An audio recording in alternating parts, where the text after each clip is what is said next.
Moment de louange, la Bible dit que Dieu siège au milieu des louanges.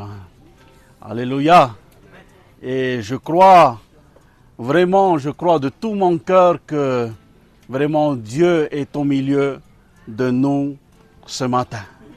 Alléluia. Et comme je disais tout à l'heure, ça change pour nous d'être au dehors, dehors des quatre murs. Alléluia. Parce que le bâtiment, ce n'est pas l'église. Alléluia. L'église, c'est qui? C'est vous et moi. Amen. Ce sont des pierres vivantes, spirituellement parlant. Des personnes nées de nouveau en Jésus-Christ. Des hommes et des femmes qui aiment le Seigneur. Des hommes et des femmes qui suivent Jésus. Des hommes et des femmes qui suivent les enseignements de Jésus. Des hommes et des femmes qui aiment vraiment de tout leur cœur le roi des rois, le Seigneur des seigneurs, Jésus-Christ de Nazareth, le Fils unique de Dieu. Alléluia. Amen. Celui qui est venu et qui a donné sa vie sur la croix pour toi et pour moi. Gloire à Jésus. Et c'est pour cela que ce matin, vraiment, de tout mon cœur, je veux vraiment l'élever au-dessus de tout, l'adorer de tout mon cœur. Et c'est ce que nous sommes, vous et moi, ce matin. Nous sommes tous réunis ce matin dans un seul nom, le nom de Jésus. Et lorsque nous sommes réunis dans le nom de Jésus, Jésus lui-même a dit que si 2 ou 3 se réunissent en son nom, Jésus a dit, je suis au milieu d'eux. Alléluia. Amen. Et ça, c'est un privilège pour vous et moi, d'avoir au milieu de nous le roi des rois, le Seigneur des seigneurs, le chef de l'Église, le chef de l'œuvre, le patron de l'œuvre. Alléluia. Ça, c'est un grand privilège pour vous et moi ce matin. Pendant que nous étions en train de chanter, j'étais en train de chanter, mais en même temps, j'étais en train de regarder la mer, cette plage, et cela me fait rappeler quelqu'un. Cela me fait rappeler à Jésus. Souvent, Jésus, se retrouvait au bord de l'eau. Et les gens venaient à lui. Des milliers de personnes qui venaient à la rencontre de Jésus parce qu'ils avaient soif. Soif spirituellement. Soif des choses de la part de Dieu. Soif des choses qui viennent d'en haut. Et on le sait très bien, frères et sœurs. Tout ce qui vient d'en haut est bon pour notre santé spirituelle. Et c'est pour cela que la parole de Dieu dit, donc si vous êtes ressuscité avec Christ, recherchez les choses d'en haut. Les choses qui viennent de la part de Dieu. Les choses qui viennent de la part de notre Papa Céleste. Alléluia.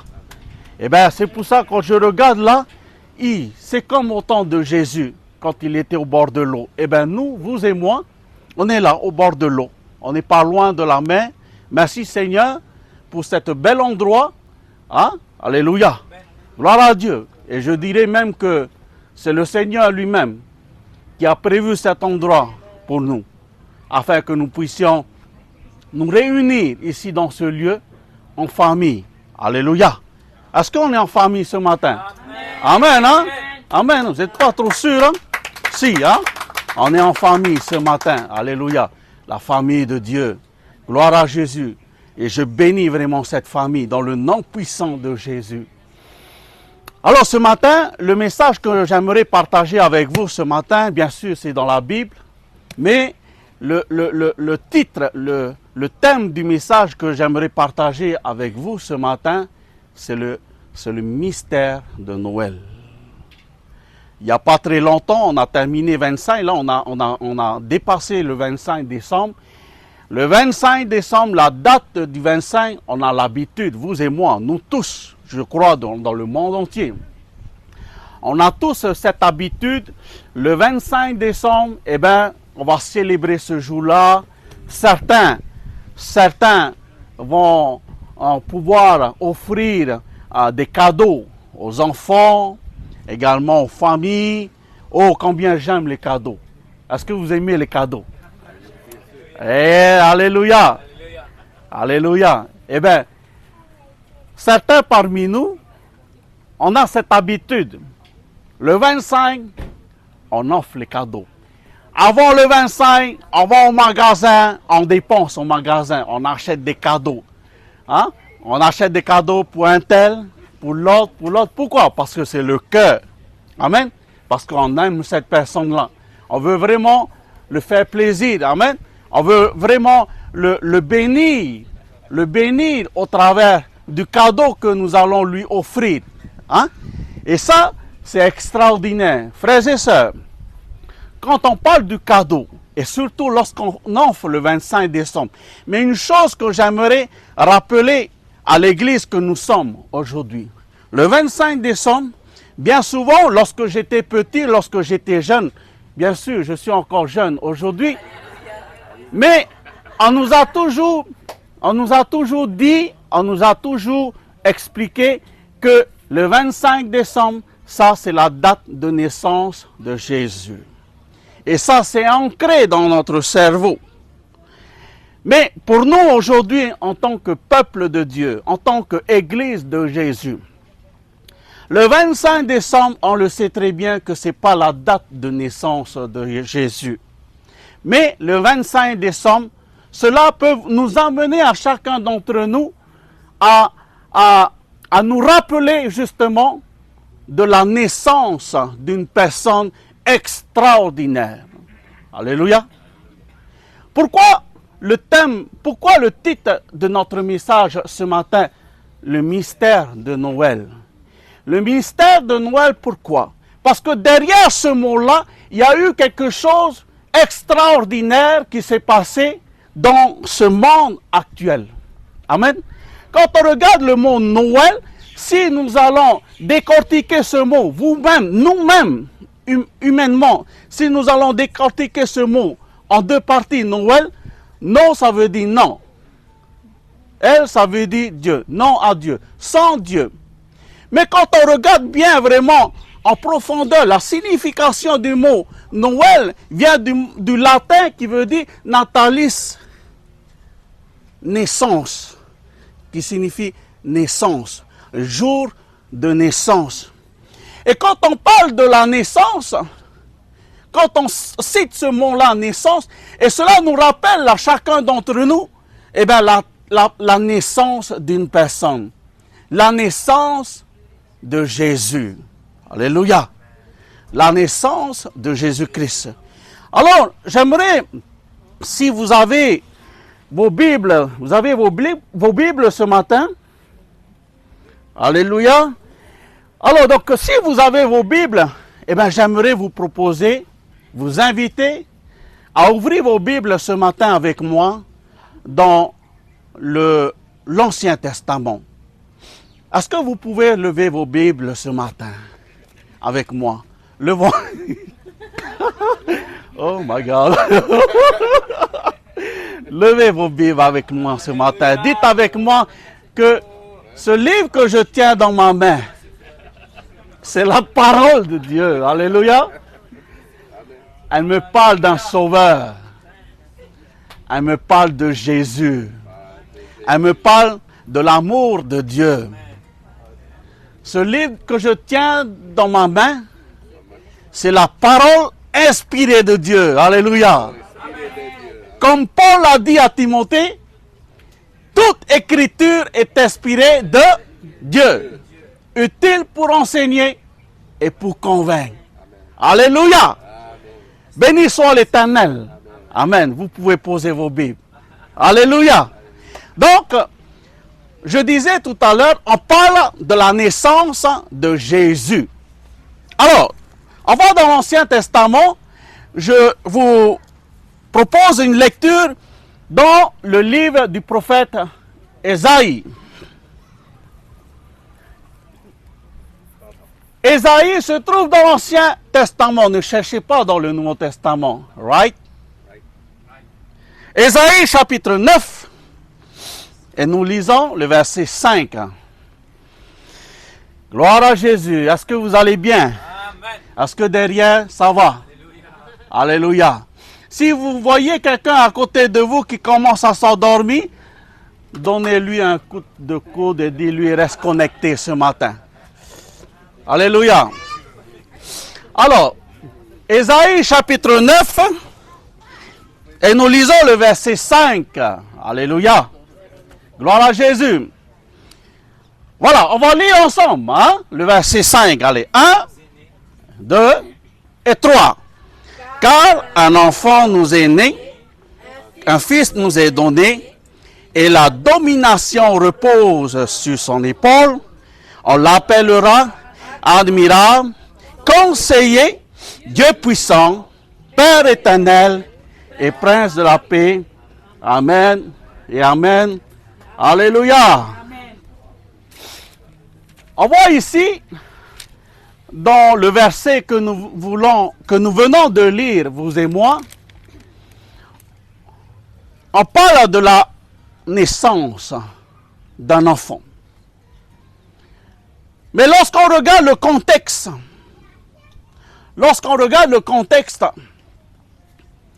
c'est une parole prophétique qui a été donnée par le prophète Ésaïe pour la venue du Messie.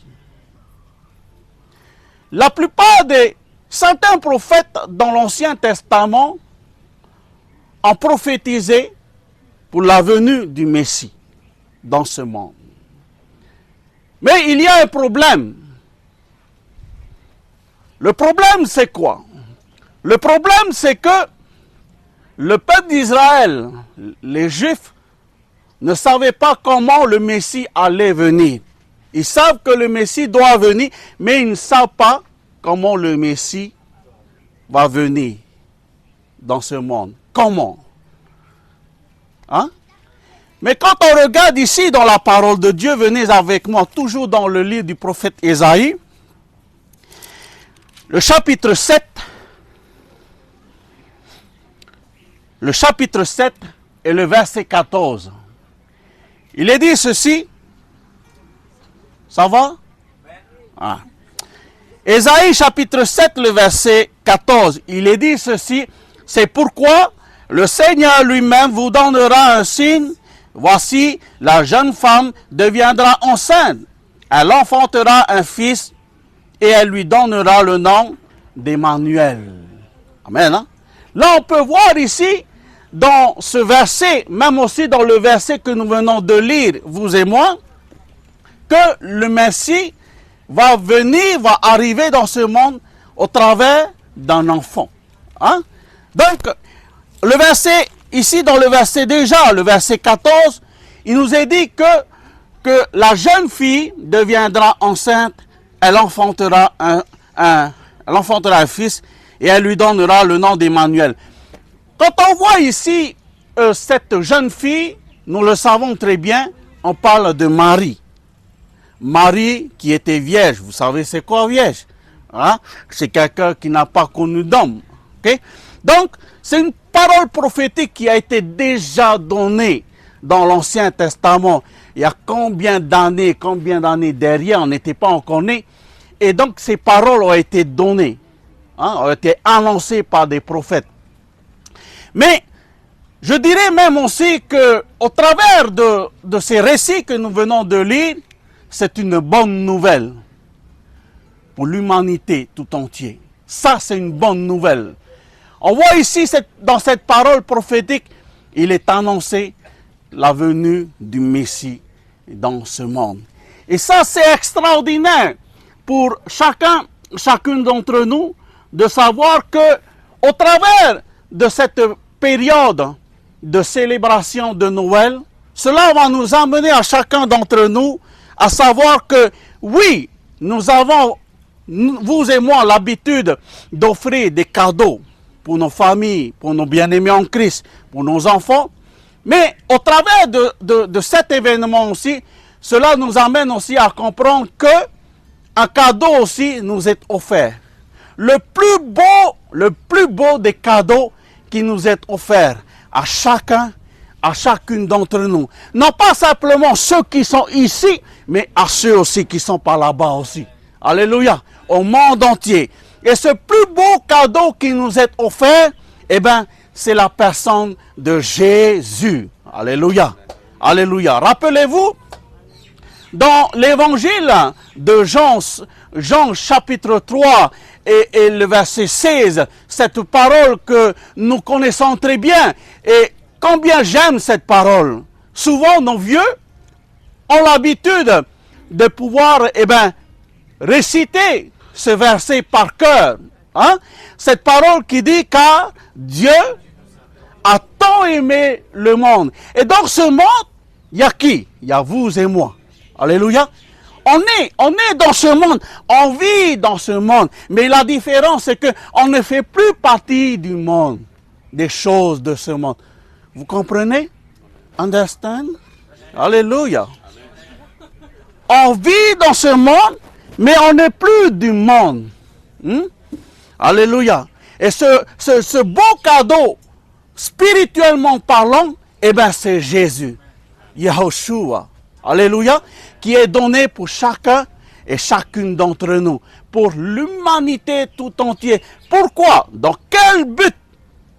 De sauver tout le monde. Alléluia. Jésus est venu dans ce monde. À cause de l'amour de Dieu le Père. Cet amour est extraordinaire. Alléluia. Hein? Dieu nous a tant aimés. Quand on regarde, frères et sœurs, quand on regarde dans ce verset 16, quand il est dit, car Dieu a tant aimé le monde qu'il a donné son Fils unique, c'est-à-dire Jésus, afin que quiconque croise en lui ne périsse point, mais qui ait la vie éternelle. Vous savez, chers amis, frères et sœurs, quand je lis cette parole me touche beaucoup. Pourquoi? Parce que je me dis, Seigneur,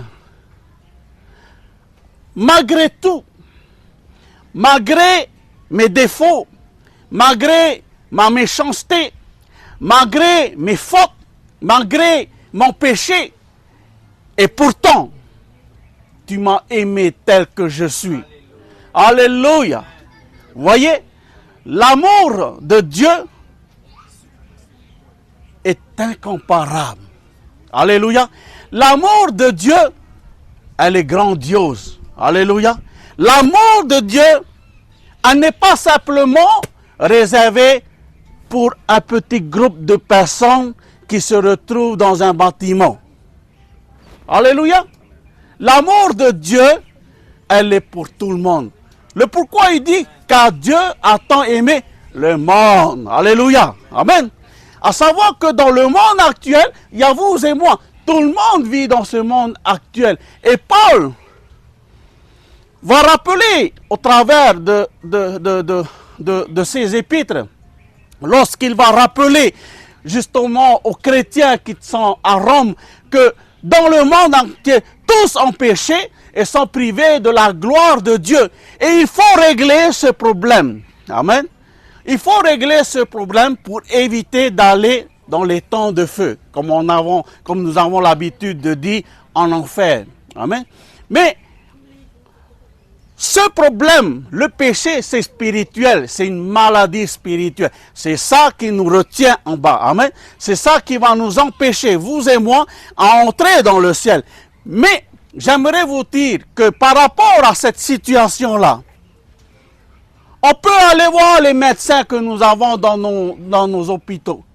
Il n'y a pas de solution. Amen. C'est spirituel.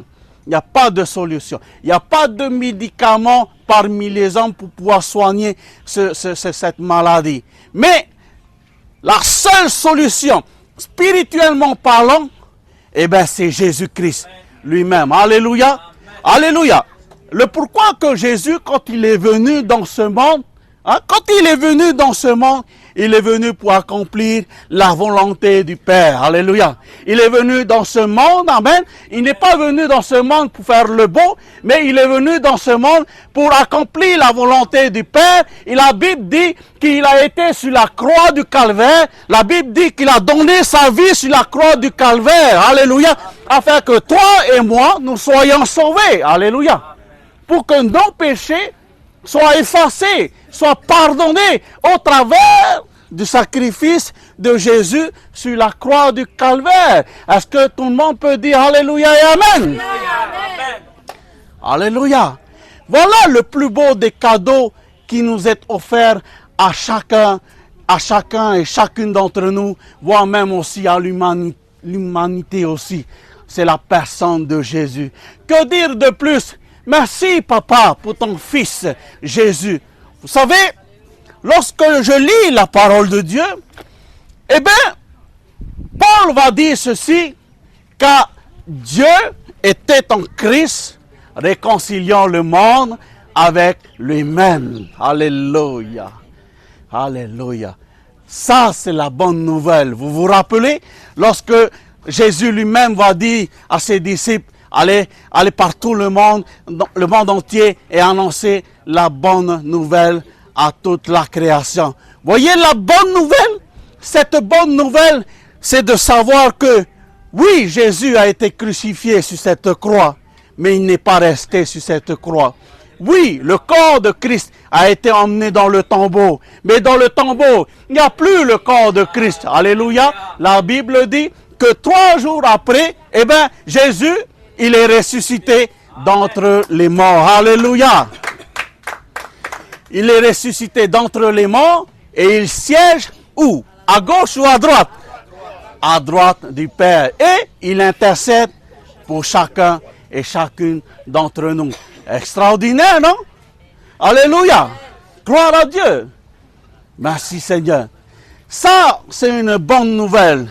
La bonne nouvelle, c'est que lorsque tu viens en Christ, lorsque tu donnes ta vie à Jésus, eh bien, Jésus va te donner un nouveau départ. Alléluia. Amen.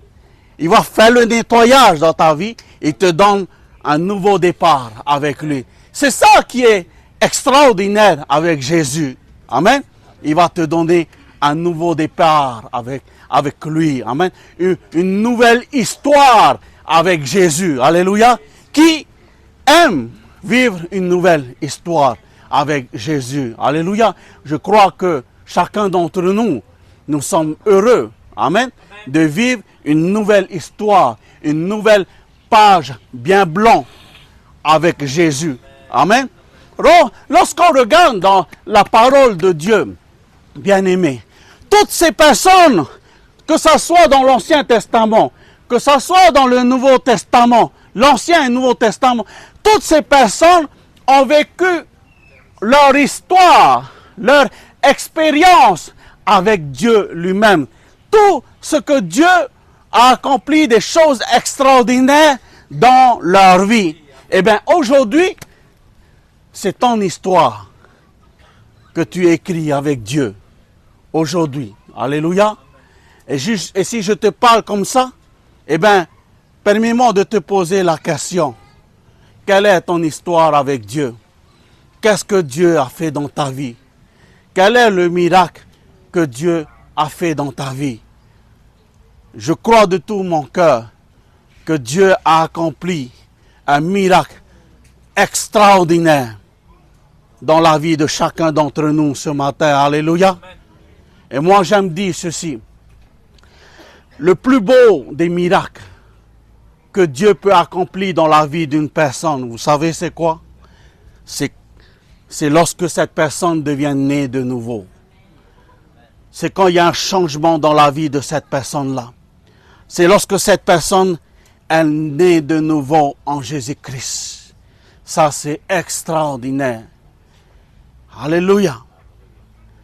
Quand Nicodème était venu un soir rencontrer Jésus, le soir, Nicodème, docteur de la loi. Et quand on parle de docteur de la loi, bien aimé, c'est quelqu'un qui qui connaît, hein, c'est un enseignant qui connaît par cœur hein, la parole de Dieu, la Torah. Nicodème, docteur de la loi, il est venu à la rencontre de Jésus un soir et il a dit ceci à Jésus, Maître. Et pourtant, il a dit Maître. Il a dit Maître. Nous savons, on peut voir qu'il n'est pas tout seul. Hein. Nous savons que tu es un docteur venu de la part de Dieu. Car personne d'autre ne peut faire les miracles que toi tu fais, si ce n'est que Dieu seul. Alléluia. Et là, Jésus va répondre à Nicodème. Il va dire à Nicodème, et Nicodème, je te le dis, si un homme ne naît de nouveau, il ne peut voir le royaume de Dieu. Nicodème, docteur de la loi, il n'a pas compris cela. Il n'a pas compris cela. Pour vous dire ceci, que on peut avoir une appartenance à une dénomination. On peut avoir un titre. Et pourtant, parfois, on ne comprend pas les choses spirituelles, les choses de Dieu. Et je dirais même, c'est le cas de Nicodème. Et Nicodème avait dit à Jésus, mais comment cela peut-il se faire? Je suis âgé.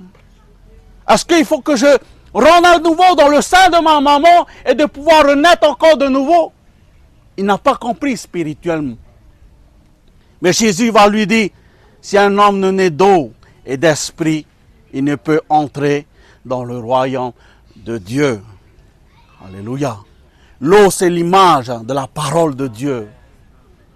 Il te faut naître spirituellement.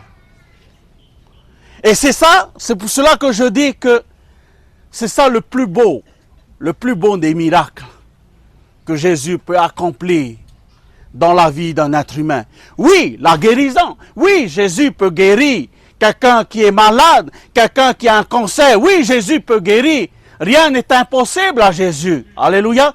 Ce qui est impossible à l'homme devient possible à Dieu. Amen. Jésus peut rendre ce qui est impossible possible. Oui, Jésus, il est le plus grand des médecins.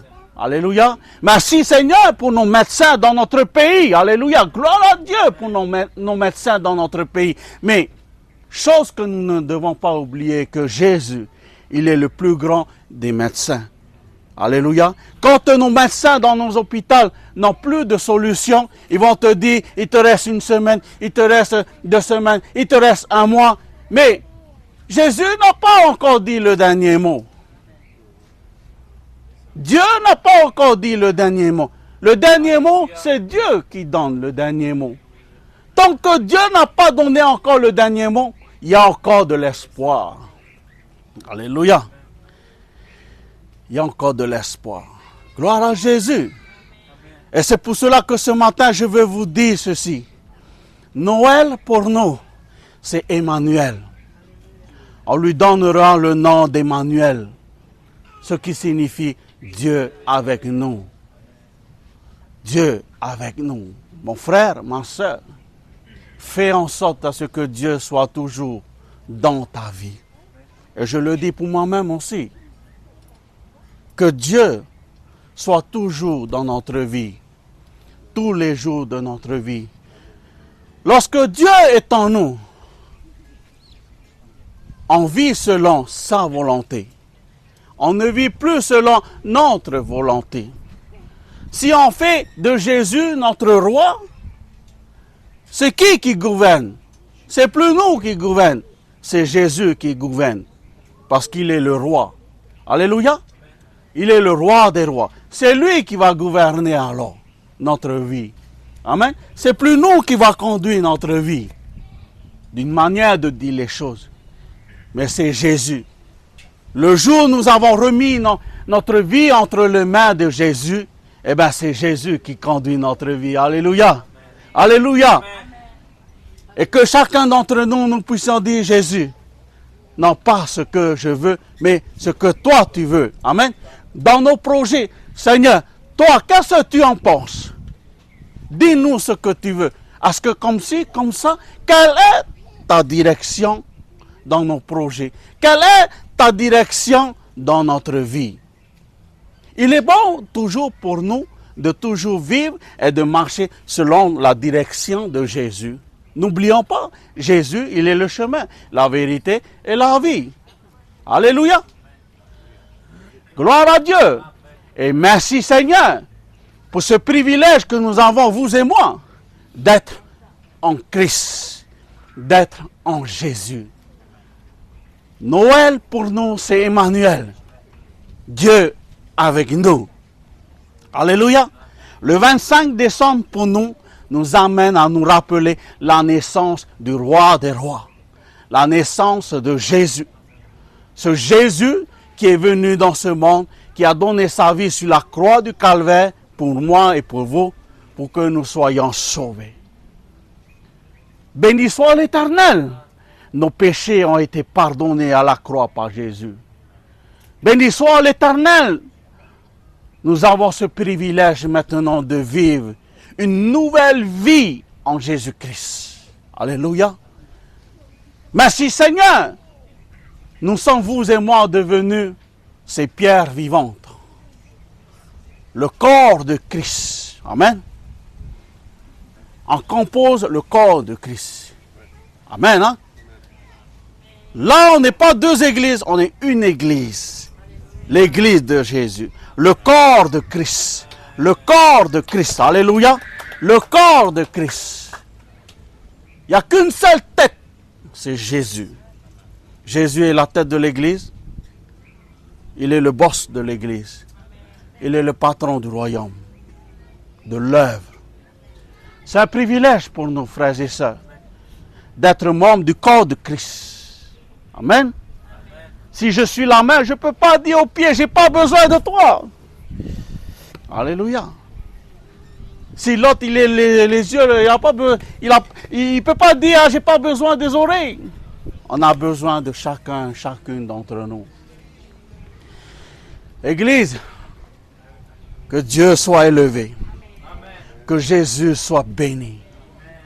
Et merci Seigneur, pour ce privilège pour chacun d'entre nous, de pouvoir encore aujourd'hui célébrer la naissance du roi des rois, de Jésus-Christ de Nazareth. Emmanuel, Dieu avec nous. Amen. Voilà quelques paroles que j'ai voulu partager avec vous ce matin. C'est une parole que vraiment le Seigneur a mise sur mon cœur pour chacun et chacune d'entre nous ce matin, pour nous encourager.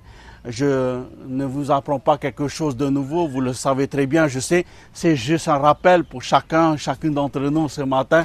En tous les cas, chers amis, frères et sœurs, Église, que Dieu bénisse pleinement sa parole dans chacun d'entre nous. Et que ce matin, tu puisses vraiment avoir ce privilège, vraiment de pouvoir te lever de ta place et de pouvoir attraper cette parole. Amen. Je la prends pour moi. Alléluia. Je prends cette parole pour moi. Amen. Personne ne pourra dire ce matin, non, je n'ai pas besoin de parole. Moi, je sais dire ça. Non. Cette parole, elle est pour chacun d'entre nous. Alors ce matin, mon frère, ma soeur, saisis cette parole. Dis, ça c'est pour moi. Amen. Ne dis pas, c'est pour mon frère, c'est pour ma soeur. Non, c'est pour moi personnellement. Chacun reçoit sa part. Alléluia. Chacun reçoit une parole, un message d'encourage pour chacun d'entre nous. Alléluia. Ça va? Ça va? Gloire à Dieu. Voilà, chers amis, frères et sœurs, une parole que j'ai voulu partager avec vous ce matin. Je ne vais pas m'étendre parce qu'on va profiter de ces moments ensemble. En tous les cas, gloire à Jésus. Est-ce qu'on peut se lever de notre place? Est-ce qu'on peut donner une acclamation à Jésus ce matin? Donnons une acclamation à Jésus ce matin. Alléluia. Gloire à Dieu. Merci, Papa.